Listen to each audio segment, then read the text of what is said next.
একজন মানুষ যার নামের সঙ্গে জড়িয়ে আছে প্রেসিডেন্ট রাজপরিবার বিলিয়নিয়ার, কিন্তু প্রশ্ন একটাই, এই সম্পর্কগুলো কতটা প্রমাণিত আর কতটা অনুমান।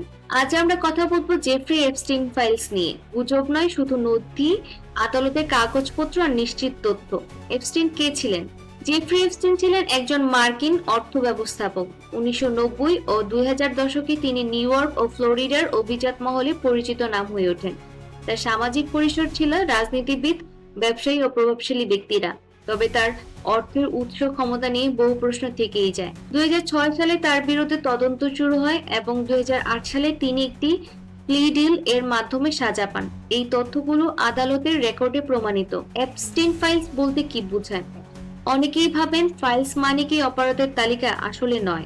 এপস্টিন ফাইলস বলতে বোঝায় আদালতে দাখিল হওয়া নথি, মামলা সংক্রান্ত কাগজপত্র, সাক্ষ্য ও আইনি দলিল।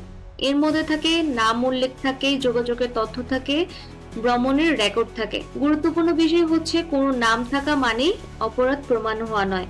আদালতে দোষ প্রমাণ না হলে কেউ অপরাধী নয়, এটাই আইনের মৌলিক নীতি। তবুও কিছু প্রশ্ন আজও রয়ে যায়। এপস্টিন কিভাবে এত প্রভাবশালী হয়ে উঠলেন? তার অর্থ ও নেটওয়ার্কের উৎস কি ছিল?